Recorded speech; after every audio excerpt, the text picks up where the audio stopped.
ठाकुर जी, आप इतना करना, अंतिम समय में आप हमारे सामने हो और आज वह भाव पितामह भीष्म का पूर्ण हुआ है। भगवान सामने खड़े हैं, अपना भाव निवेदित किया और आज पितामह भीष्म इस धराधाम को त्याग करके जाने वाले हैं। ये समाचार संत महापुरुषों ने सुना, सब दौड़े आए हैं। राजा महाराज पितामह भीष्म के सुधाम गमन के समय देवता आकाश से पुष्प बरसा रहे हैं। धन्य है पितामह, धन्य है आपका जीवन। और पितामह भीष्म के प्राण भगवान श्री कृष्ण के चरणों में समाहित हो गए। पितामह भीष्म इस धराधाम को त्याग करके भगवान के धाम को गए। बोले भक्तवत्सल भगवान की। भगवान श्याम सुंदर पितामह को निज धाम प्रदान करके हस्तिनापुर वापस आए और हस्तिनापुर के बाद भगवान द्वारिका चले गए। भगवान को भेजने के लिए अर्जुन साथ में गए थे। अर्जुन भगवान के साथ द्वारिका में ही है।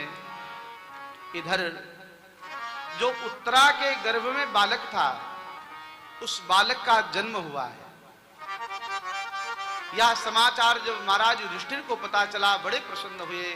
उस बालक को गोद में लिया, ब्राह्मणों को बुलाया, बहुत सा धन दान में दिया है। ब्राह्मणों को गौदान किया है, भूमि दान किया है, स्वर्ण दान किया है। ये श्रेष्ठ दान माने जाते हैं। ब्राह्मणों से कहा, महाराज इस बालक का जन्म पत्र बताइए, जन्मांक बताइए। ये बालक अपने भविष्य में क्या करेगा? कहा, राजन ये जो तुम्हारा बालक है ये कुबेर के समान धनवान होगा, ये तुम्हारे वंश का कुल दीपक होगा, ये भगवान श्री राम के समान प्रजापालक होगा, महाराज हरिश्चंद्र के समान सत्यवादी होगा। लेकिन इससे एक गलती हो जाएगी और ये श्राप इसको लगेगा, उसके कारण इसकी जो मृत्यु होगी, तक्षका दात्मनो मृत्यु, उसकी मृत्यु तक्षक के डसने से होगी। ये सुना राजा महाराज युधिष्ठिर ने। कहा, ये क्या कह रहे हैं आप? तक्षक के डसने से मृत्यु होगी? मैंने सुना है अगर सर्प के डसने से मृत्यु होती है तो वह व्यक्ति मुक्त नहीं हो पाता। ऐसा क्या होगा?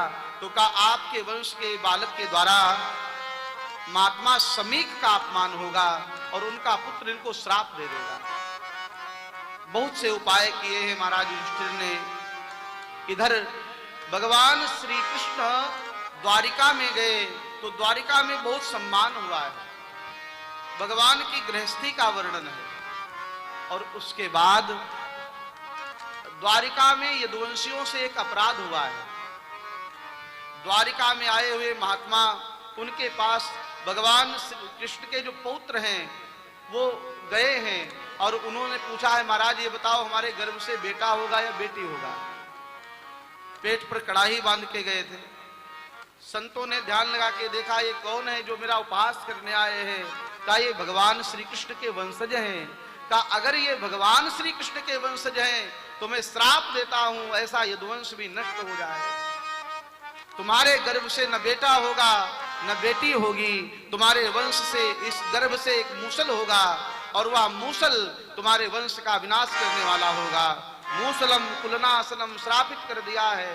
और एक बार 56 करोड़ यदुवंशियों ने मदिरा का पान किया है, शराब पी है।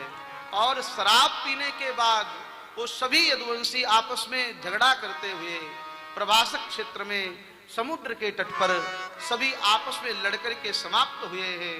बलराम जी भी भगवान के धाम को गए हैं और भगवान श्री कृष्ण भी बहेलिये के द्वारा बाण लगने से भगवान विश्वधाम गए हैं। ये समाचार लेकर के अर्जुन हस्तिनापुर वापस आए हैं। उस समय कलियुग के कुछ लक्षण दिखाई पड़ते थे। महाराज युधिष्ठिर ने देखा कि लोग अपने घरों में ताला लगाने लगे हैं।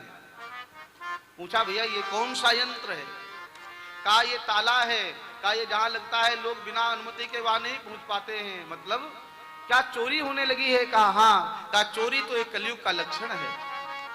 लोग मदिरा पान करने लगे हैं, इसका मतलब कलयुग आ गया है। लोग वैश्यालय में जाने लगे, इसका मतलब कलयुग आ गया है। लोग हत्या करने लगे हैं निरपराधों की, इसका मतलब कलयुग आने वाला है। महाराज युधिष्ठिर ने अपने पौत्र राजा परीक्षित को 12 वर्ष की अवस्था में राज तिलक कर दिया। 12 वर्ष की आयु में राज तिलक किया और महाराज पांचों पांडव द्रौपदी के साथ सुधाम की ओर निकल पड़े हैं। स्वर्गारोहण के लिए बद्रीनाथ धाम गए। बद्रीनाथ धाम से थोड़ा सा आगे पड़ने पर शतोपंथ सरोवर आता है। उस सरोवर की ऐसी विशेषता है, उसमें जो प्रवेश करता है वह सीधे भगवान के धाम को चला जाता है। उस शतोपंथ सरोवर की ओर निकले हैं। आज पांडवों ने सर्वस्व त्याग दिया है। जब पांडव जा रहे थे, रास्ते में एक सफेद वस्त्र धारण किए हुए एक दिव्य युवती का दर्शन हुआ है। उस देवी ने युधिष्ठिर से पूछा, महाराज युधिष्ठिर कहां जा रहे हो? महाराज युधिष्ठिर ने कहा, हम सर्वस्व त्याग करके स्वर्गारोहणी की ओर जा रहे हैं। वो तेजी से हंसने लगी। उस स्त्री को हंसता हुआ देख करके महाराज युधिष्ठिर ने कहा, देवी हंसने का कारण? कहा, राजा युधिष्ठिर तुम्हारा वह राज मुकुट कहां है? जिस राज मुकुट के लिए तुमने न जाने कितने निरपराध लोगों की हत्याएं हुई है महाभारत के युद्ध में, तुम्हारा वह राज्य कहां है? जिस राज्य के लिए तुमने न जाने कितना रक्त बहाया, तुम्हारे वो मित्र कहां हैं जो लड़ने मरने के लिए तैयार रहते थे? तुम्हारे रिश्ते नातेदार कहां हैं? महाराज युधिष्ठिर समझ गए। कहा, ये कोई सामान्य देवी नहीं है। पूछा, हे महारानी आप कौन हैं? उस देवी ने मुस्कुराते हुए उत्तर दिया, मेरा नाम पृथ्वी है, मैं पृथ्वी देवी हूं। राजा युधिष्ठिर न जाने कितने तुम्हारे जैसे आए और चले गए, ये मेरा है, ये मेरा है, ये मेरा कहते हुए, राजन यहाँ किसी का कुछ है नहीं। हम आए हैं, हमारे उपयोग के लिए वस्तुएं मिली हुई है, हम जाएंगे तो सब यहीं रह जाएगा। धनानि भूमौ पशुवष्ट गोष्ठे नारी गृहे द्वार जना श्मशाने देह स्थिताया परलोक मार्गे धर्मानुगो गच्छति जीवे कर्मानुगो गच्छति जीवे। राजा, जो धन जहां है वहीं रह जाएगा। ये परिवार के लोग शरीर पर महंगे कोई आभूषण लगे हों सोने चांदी के, तो परिवार वाले खींच करके निकाल लेते हैं, कोई देखे नहीं। सोना चांदी जो पहने होते हैं लोग ना, परिवार के लोग खींच लेते हैं। ये वस्त्र आप महंगे महंगे पहन के रहते हैं, लेकिन जब अंतिम में चलते हैं तो एक 2.5 मीटर का कपड़ा कफन, जिसको कफन कहा जाता है, मरघट पर जाने पर वो भी वहां खींच लिया जाता है। जैसे दिगंबर आए थे वैसे ही नहा धुला करके चिता में रख दिया जाता है और चिता जलने लगती है। लोग हंसते रहते हैं, कहा देखो ये जा रहा है, ये कह रहा था ये मेरा है, ये मेरा है, ये मेरा है।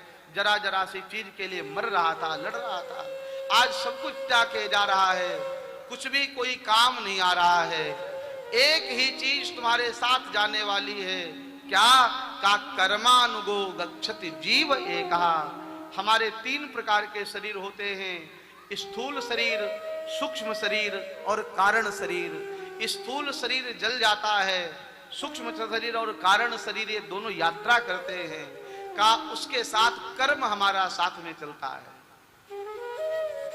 जैसा कर्म किया है वैसी यात्रा होती है। पाप ज्यादा किए हैं तो नरक की यात्रा होती है। नरक में नाना प्रकार की प्रताड़नाएं बर्दाश्त करनी होती है, जीवात्मा रोती है। अरे भैया छाया में ले चलो। तो यमदूत कहते हैं कभी कोई वृक्ष लगाया? तो जीवात्मा कहता कभी वृक्ष नहीं लगाया। कहा जब वृक्ष नहीं लगाया तो छाया कहां से मिलेगी? कभी किसी संत को छाता दान किया? नहीं दान किया तो छाया कहां से मिलेगी? जीवात्मा कहती प्यास लगी है पानी पिलाओ। कहा तो कभी किसी को जल पिलाया है? कभी कहीं प्यायु बनवाया है? कहीं कुआं बनवाया है? कहा नहीं बनवाया। तो कहा पानी नहीं मिलेगा। जीवात्मा कहती है भूख लगी है कुछ खाने के लिए दो। तो कहता है कहीं भंडारा किया है, अन्नदान किया है? जीव कहता नहीं किया है। तो कहा अन्न नहीं खाने को मिलेगा। यथा यथा कर्म व्यक्ति करता है वही कर्म वही भोगता है, दूसरा कोई नहीं भोगता। तुम्हारे द्वारा किया हुआ सत्कर्म और असत कर्म ये तुम ही भोगने वाले हो। तुम्हारा कर्म कोई बांटेगा नहीं, वह चाहे स्त्री हो चाहे पुरुष हो। तुम्हारा अपना दान तुम्हारे साथ जाएगा। पति का पत्नी का अपना अपना किया अपने अपने साथ चलता है। इसलिए सत्कर्म करते चलो। और आप सभी से मेरा आग्रह है, शुक्रताल धाम में मेरी इच्छा है, मैंने कानपुर में एक फैक्ट्री है उसमें ऑर्डर दिया हुआ है, 100 पेड़ लगाने की हमारी इच्छा है। शुक्रताल धाम में 100 वृक्ष लगाए जाएं और लोहे की जो जाली होती है वो 100 जाली के मैंने ऑर्डर दिया है। लगभग 2.5-3 लाख रुपए की वो जाली तैयार हो रही है, 2500 रुपए की एक जाली बन रही है। तो यहाँ पर जो वृक्ष लगाना चाहते हैं इन लोगों का सहयोग आया है, जाजू परिवार की तरफ से सहयोग आया है और कानपुर से 2-4 लोग हैं जिनका सहयोग मिला है वृक्ष दान के लिए। तो पीपल के वृक्ष, बरगद के वृक्ष, गूलर के वृक्ष, आम के वृक्ष, पाकर के वृक्ष, ये 5 प्रकार के वृक्षों को हमने ऑर्डर दिया हुआ है। यहाँ आएंगे और हम सब लोग इसी सुखताल धाम में प्रयास करेंगे आप सबकी तरफ से कम एक वृक्ष लगाया जाए। एक वृक्ष की सेवा 5100 रुपए है और उसको यहाँ पर एक आदमी रहेगा जो उसकी देख रेख करेगा। जब तक वृक्ष तैयार नहीं हो जाएगा उस समय तक की जिम्मेदारी महाराज की है। आपके नाम के, परिवार के नाम की उस पर प्लेट लगेगी कि आपके परिवार का यह वृक्ष है और वृक्ष पल्लवित पुष्पित होगा। ऐसी हमारी इच्छा है, आप सब अपना सहयोग उसमें भेजें। तो जब जीवात्मा कहती है मुझे खाने के लिए चाहिए, छाया चाहिए, तो यमराज के दूत कहते हैं कभी वृक्ष लगाया, कभी दान किया, तो जो जो कर्म जीवात्मा करता है उसको उसका फल मिलता है। इस तरह से उस पृथ्वी ने हंसते हुए कहा राजा युधिष्ठिर कोई संसार में कुछ साथ लेकर नहीं जाता। और महाराज युधिष्ठिर ने उसको प्रणाम किया, स्वर्गारोहण में गए हैं। 5 पांडव बर्फ में जाके समाहित हो गए हैं। महाराज युधिष्ठिर सशरीर स्वर्ग गए, अपने धाम को गए हैं। महाराज युधिष्ठिर के साथ एक श्वान भी गया है, इसका प्रसंग आगे हम लोग वर्णन करेंगे। इधर महाराज श्री परीक्षित राजा बने हैं। इनका विवाह इरावती नाम की कन्या के साथ हुआ है, जो उत्तर की तनया है। उत्तरस्य तनया इरावती, उनके साथ विवाह हुआ। जन्मेजय आदि 5 पुत्रों का जन्म हुआ है। महाराज परीक्षित बड़े धर्मात्मा राजा है, अपनी प्रजा को पुत्रवत प्रेम करते हैं। और ये राजा परीक्षित इतने धर्मात्मा, इतने भाग्यवान हैं, इनको जन्म से पहले ही भगवान का दर्शन हुआ है। एक बार की बात है, ये वन में शिकार खेलने के लिए गए। वहां पर देखा एक गाय और बैल बड़े दुखी खड़े हुए थे। गाय और बैल संवाद कर रहे थे। बैल के 3 पग टूटे हुए थे। महाराज परीक्षित ने कहा आप कौन हैं? तो रोते हुए परिचय दिया। गाय ने कहा मैं पृथ्वी हूं और बैल ने कहा मैं धर्म हूं। आप क्यों दुखी हैं? कहा ये कलयुग आ रहा है और इस कलयुग ने हमारे 3 चरण तोड़ दिए हैं। कलयुग के 4 चरण कौन कौन से हैं? सत्य, कलयुग में सत्य समाप्त हो जाएगा, ऐसा लिखा है। लोग बात बात में झूठ बोलेंगे। कोई पूछेगा कहां जा रहे हो, तो क्या कहेंगे? कहीं नहीं जा रहा। अरे जहां जा रहे हो बता दो, कौन सा बादल फट जाएगा?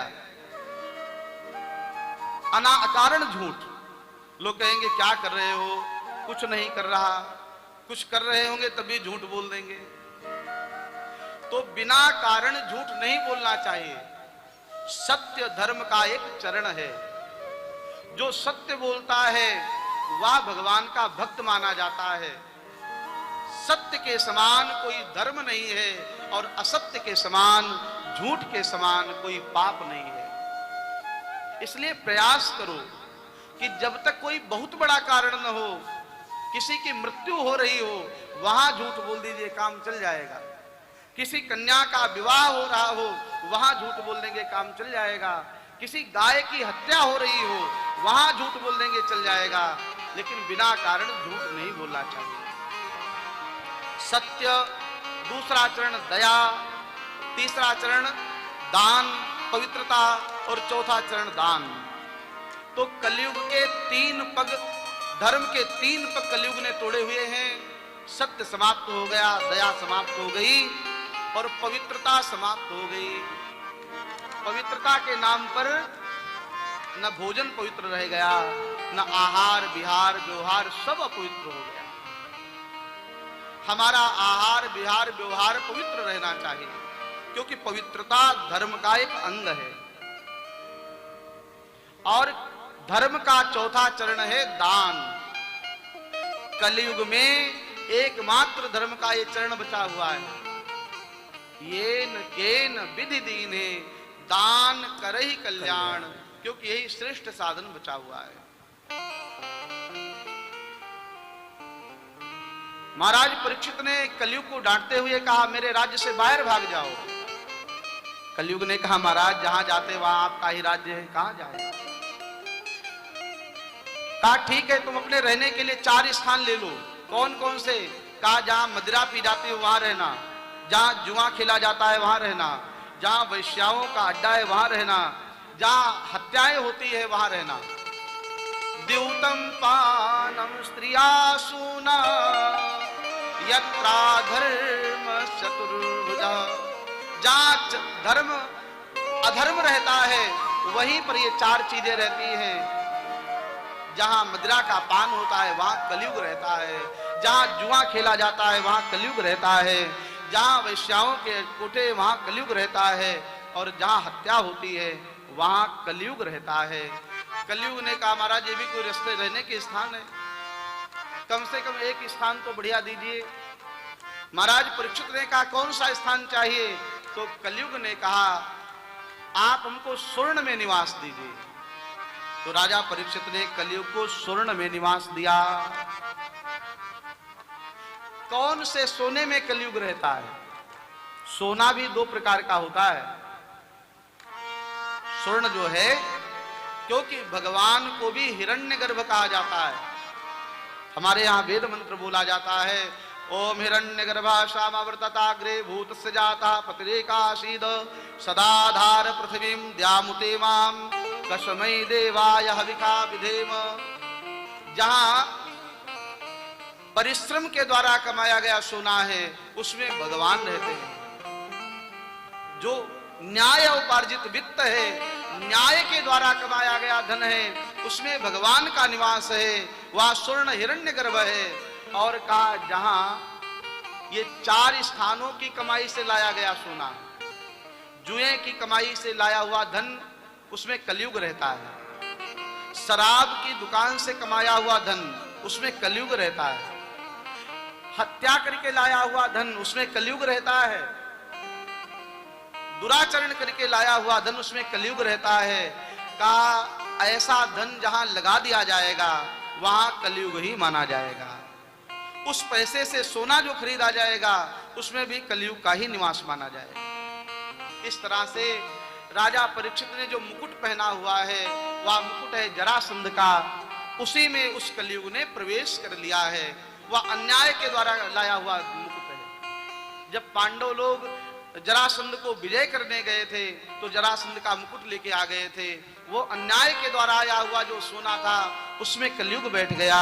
और राजा परीक्षित जब शिकार खेलने गए, प्यास लगी, समीक महात्मा के आश्रम में गए, जल नहीं मिला, महात्मा को अपमानित किया। समीक ऋषि के गले में मरा हुआ सर्प डाल दिया। महात्मा समीक ऋषि का पुत्र है श्रृंगी, उस श्रृंगी ने हाथ में जल लिया, मां गंडकी नदी का जल लेकर के राजा परीक्षित को श्रापित किया। राजा परीक्षित, मैं तुम्हें श्राप देता हूं, तुमने मेरे पिता का अपमान किया है। इति लंघित मर्यादा तक्षका सप्तमे हनि दंशति स्म कुलांगारम चोदितो में ततद्रुहम्। श्रृंगी ने हाथ में जल लेकर के कहा, राजन, महात्मा का अपमान करने वाला कभी सुखी नहीं रह सकता है। मैं तुम्हें श्राप देता हूं, तक्षका सप्तमे हनि, आज के ठीक 7 दिन के बाद तक्षक नाम का सर्प आपको डसेगा और आपकी मृत्यु होगी। ऐसा जल लेकर के हाथ में छोड़ दिया और आकर के अपने पिता के पास में बैठ गया। समीक महात्मा के नेत्र को ले क्या हुआ, कहा, पिताजी, राजा परीक्षित ने आपका अपमान किया है और मैंने परीक्षित को ऐसा दंड दिया है, वो भी याद रखेगा। क्या किया तुमने? कहा, मैंने उनको 7 दिन में मरने का श्राप दे दिया है। सुनकर के महात्मा समीक स्तब्ध रह गए। ये क्या किया? बेटा, परीक्षित जैसा राजा बार बार नहीं आता। तुम नहीं जानते हो, ये परीक्षित से जो अपराध हुआ है, या अपराध उनका अपराध नहीं है, जरूर कोई न कोई इसमें कारण होगा। परीक्षित ने कभी संतों का अपराध अपमान किया ही नहीं है। अरे परीक्षित तो वो महाभाग्यवान राजा है जिनको जन्म से पहले ही भगवान द्वारिकाधीश ने दर्शन दिया है। चलो, श्राप दिया है लेकिन सूचना भी दो। राजा परीक्षित की सूचना मिली है कि मुझे 7 दिन में मरना है। देखो कैसा वैराग्य होना चाहिए। राजा परीक्षित ने घर त्याग करने में समय नहीं लगाया। ये नहीं रिश्तेदारों को बुलाए, नातेदारों को बुलाए, तब अनुमति लेकर के हम जाए। उसी समय तत्क्षण का 3 घड़ी का भी समय नहीं लगा है। अपने पुत्र जन्मेजय को बुलाया, उनके मस्तक पर अपना मुकुट रखा है और पूरे राज्य का उत्तराधिकार महाराज जन्मेजय को दिया है और वहां से निकल पड़े हस्तिनापुर से किधर का शुक्रताल धाम की ओर।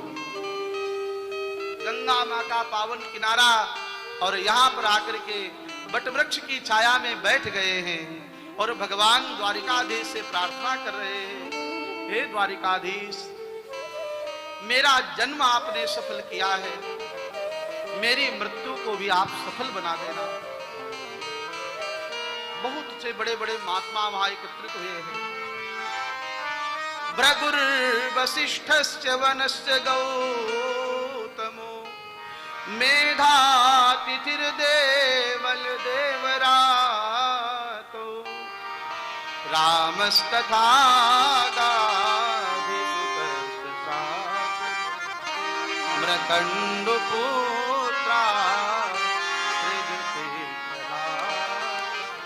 बड़े बड़े महात्मा आए, व्यास जी आए, पराशर जी आए, मतलब वहां बड़े बड़े संत पधारे और उन्हीं संतों से प्रश्न किया, जिसकी मृत्यु नजदीक हो उसको क्या करना चाहिए। संतों में किसी ने कहा अनुष्ठान करो, किसी ने कहा गीता का पाठ करो, किसी ने कहा वेद पाठ करो, लेकिन समुचित जवाब नहीं मिला। महाराज परीक्षित उदास बैठे हैं और उसी समय उस सभा के मध्य श्री वेदव्यास जी के जो पुत्र हैं श्री सुखदेव, श्री सूत जी महाराज कहते हैं, हे सौनक जी, उसी समय श्री सुखदेव भगवान का प्राकट्य हुआ है। बोले श्री सुखदेव भगवान की जय हो। तत्रा भवत भगवान व्यास पुत्रो यद्रक्षया रामटमानो नपेक्षा अद्रस्य लिंगो निजलाभ पुष्पो व्रतश्च बाले अवधूत वेशा। अवधूत वेश में श्री सुखदेव भगवान प्रकट हुए। पूरी सभा खड़ी हो गई है, जय जयकार हुआ है। श्री सुखदेव भगवान को आसन पर बैठाया है, प्रणाम किया है और आरती की है, अपना प्रश्न निवेदित किया है। और श्री सुखदेव भगवान प्रश्न का उत्तर देंगे कल दिन में ठीक 3 बजे से। श्री सुखदेव भगवान राजा परीक्षित के प्रश्न को सुन के प्रसन्न हो जाते हैं। 2 बार भगवान का पावन नाम, उसके बाद आरती, फिर कथा का विश्राम। बोले वृंदावन बिहारी लाल की जय। मोहे आन मिलो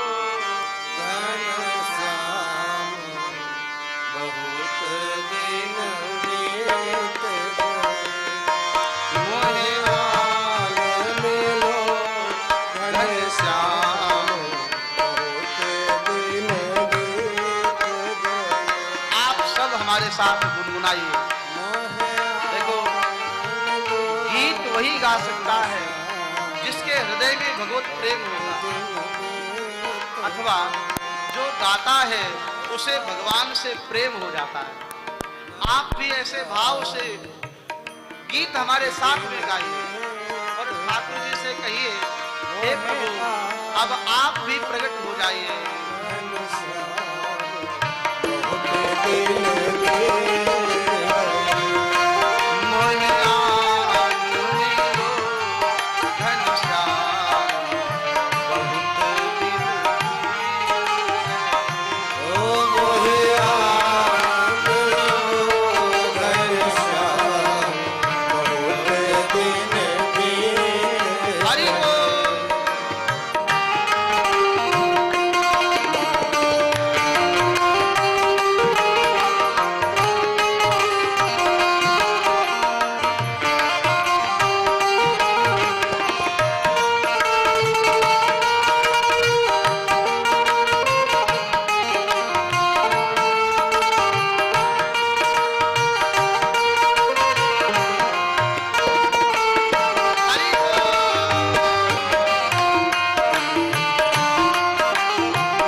जब तक आप लोग गाएंगे नहीं, हम आगे नहीं बढ़ेंगे।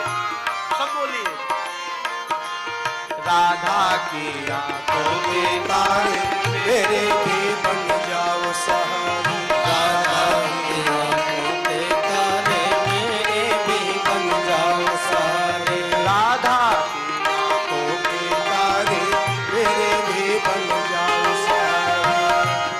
आओ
Krishna Krishna